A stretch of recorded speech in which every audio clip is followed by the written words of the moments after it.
नमस्कार। 10 जनवरी 2023 के प्रमुख करंट अफेयर्स की खबरों को हम लोग देखते हैं। सबसे पहले अंतर्राष्ट्रीय पतंग महोत्सव 2023। अंतर्राष्ट्रीय पतंग महोत्सव 2023 ये 8 जनवरी से गुजरात के अहमदाबाद में शुरू हुआ है। ये प्रत्येक वर्ष अहमदाबाद में ही होता है, क्योंकि देखिए मकर संक्रांति के अवसर पर वहाँ पर पतंग उड़ाने की बहुत पुरानी परंपरा है गुजरात में, और वहाँ पर इस पतंग महोत्सव को संक्रांति या उत्तरायण के नाम से भी जाना जाता है। ये जो अंतर्राष्ट्रीय पतंग महोत्सव 2023 हो रहा है, इसकी थीम G20 की थीम एक धरती एक परिवार एक भविष्य पर आधारित है। आप लोगों को पता है कि भारत इस वर्ष G20 का अध्यक्ष देश है, यानी 2023 में भारत G20 की अध्यक्षता कर रहा है। तो जितने भी सम्मेलन होंगे वो सब G20 से संबंधित वो भारत में ही होंगे। तो उसी क्रम में G20 की जो थीम है एक धरती एक परिवार एक भविष्य, उसी पर ये महोत्सव भी आधारित है। और इसमें 68 देश के 125 पतंग उड़ाने वाले लोग हिस्सा लेंगे। इन देशों में रूस, कनाडा, ऑस्ट्रेलिया, बहरीन, दक्षिण अफ्रीका, फ्रांस जैसे देश शामिल हैं। ठीक है। अगला है चेतन शर्मा।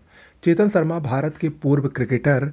ये बीसीसीआई के चयन समिति के अध्यक्ष फिर से बने हैं, यानी इनको दोबारा बीसीसीआई ने अपनी चयन समिति का अध्यक्ष बनाया है। बीसीसीआई जो कि इंडियन क्रिकेट कंट्रोल बोर्ड है, भारतीय क्रिकेट कंट्रोल बोर्ड, ये क्रिकेट से जुड़ी भारत की सबसे शीर्ष संस्था है। तो उसी ने अपनी समिति का अध्यक्ष, जो चयन समिति होती है खिलाड़ियों का चयन करती है, उसका अध्यक्ष चेतन शर्मा को फिर से बनाया है। ठीक है। उड़ीसा हाल ही में चर्चा में रहा। उड़ीसा भारत का पहला कोयला गैसीकरण आधारित तलचर उर्वरक संयंत्र की स्थापना कर रहा है, और ये संयंत्र अगले साल अक्टूबर 2024 तक बनकर तैयार हो जाएगा।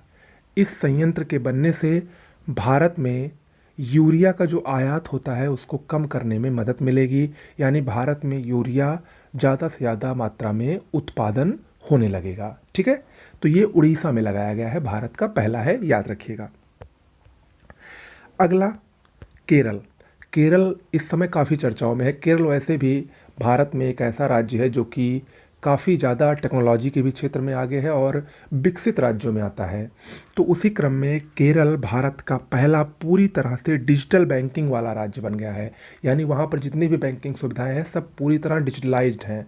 पूरा डिजिटल सिस्टम उन्होंने स्थापित किया है, और इसके लिए केरल भारत का पहला राज्य हुआ है।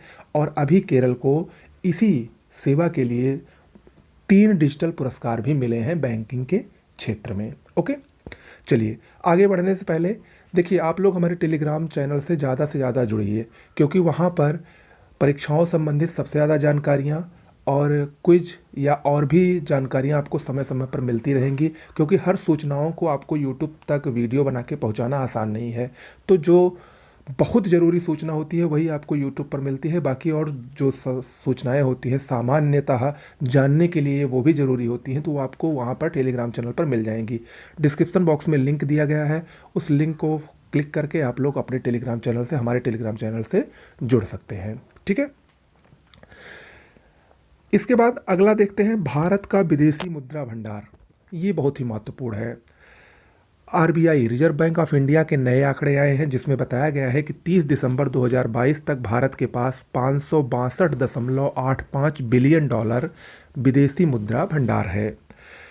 अगर पूरे 2022 की बात करें तो भारत का विदेशी मुद्रा भंडार काफ़ी निराशाजनक स्थिति को दर्शा रहा है, और उसके अनुसार 2022 में भारत ने 70.1 बिलियन डॉलर की गिरावट की है अपने विदेशी मुद्रा भंडार में, यानी भारत के विदेशी मुद्रा भंडार में कमी आई है।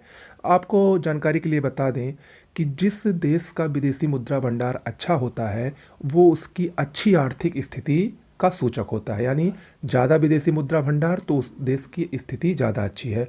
क्योंकि मान लीजिए अगर किसी देश पर कभी कोई विपत्ति पड़ जाती है तो जिस देश के पास जितना अधिक विदेशी मुद्रा भंडार रहेगा तो वो उतने समय तक अपने देश के नागरिकों को बाहर से सामान, जो वस्तुएं हैं, उसको मंगा कर वो उनका पालन पोषण कर सकता है, उनकी रक्षा कर सकता है।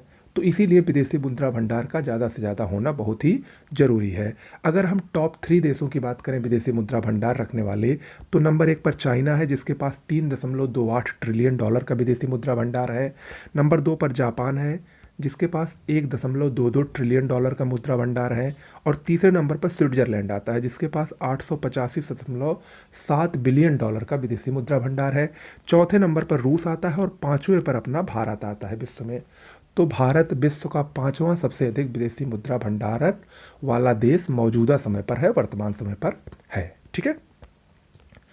केसरीनाथ त्रिपाठी वरिष्ठ भाजपा नेता, पश्चिम बंगाल के पूर्व राज्यपाल और उत्तर प्रदेश विधानसभा के 3 बार अध्यक्ष रह चुके थे। इनका अभी हाल ही में निधन हो गया। इंपॉर्टेंट है, याद रखिएगा। केरल एक बार फिर से चर्चा में है। क्यों? क्योंकि मनरेगा श्रमिकों को पेंशन प्रदान करने के लिए कल्याण बोर्ड का गठन करने वाला केरल देश का पहला राज्य बना।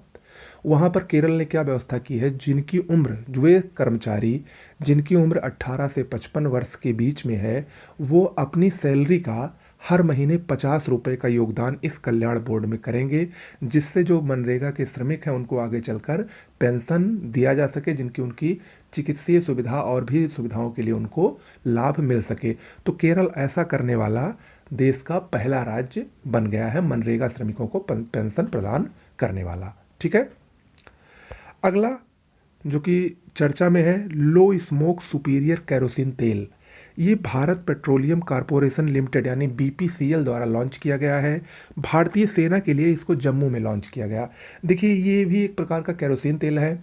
चूँकि भारतीय जो सेना है वो जम्मू कश्मीर में, लद्दाख में, ये बहुत ऊंचाई पर रहती है और वहाँ जो वो नॉर्मल अगर केरोसिन का तेल इस्तेमाल करते हैं तो उसमें धुआं अधिक निकलता है।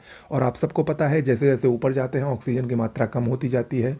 तो अगर ऊपर ऑक्सीजन कम है और जो सामान्य केरोसिन तेल होता है उससे धुआं अधिक निकलता है, तो वो जो भारतीय सेना है उनके स्वास्थ्य के लिए काफ़ी हानिकारक होता था। इसीलिए BPCL ने ये नई पहल लेकर आए कि लो स्मोक सुपीरियर केरोसिन तेल, इससे धुआं बहुत ही कम निकलता है, जो कि भारतीय सेना के लिए ऊपरी हिस्सों में रहने के लिए बहुत ही आदर्श है और यूज करने के लिए बहुत ही फायदेमंद साबित होगा। इसीलिए ये नई पहल इन्होंने की है। भारत पेट्रोलियम कॉरपोरेशन लिमिटेड ने, BPCL ने भारतीय सेना के लिए जम्मू कश्मीर में लो स्मोक सुपीरियर केरोसिन तेल लॉन्च किया है। ठीक है। तो ये कुछ प्रमुख आज की करंट अफेयर्स की खबरें थीं। कैसी लगी ज़रूर बताइएगा। चैनल को लाइक शेयर सब्सक्राइब जरूर कर दीजिए। बहुत सारी चीज़ें अभी आने वाली हैं। PCS, BEO और RO के लिए आपको ज़बरदस्त पुस्तकें और नोट्स की लिस्ट बहुत ही जल्द मिलने वाली है। एक नया उस पर वीडियो आने वाला है कि आप लोग कहाँ कैसे पढ़ें। अक्सर कन्फ्यूजन रहती है कि स्टार्ट तो हम कर दिए हैं तैयारी करना, लेकिन कहाँ से पढ़ें, कौन सी नोट्स पढ़ें, कौन सी किताबें पढ़ें। तो वो सब के लिए आपको हमारे चैनल को फॉलो करना है। बहुत ही जल्द उसके लिए भी एक वीडियो बनकर तैयार है, जल्द ही आपको मिलेगा। इसके अलावा भी PCS, BEO, RO संबंधित तमाम रणनीतियाँ, तमाम इंपॉर्टेंट चैप्टर्स जो वीडियो आपको चाहिए वो सब आपको जल्दी ही मिलेंगे। नमस्कार।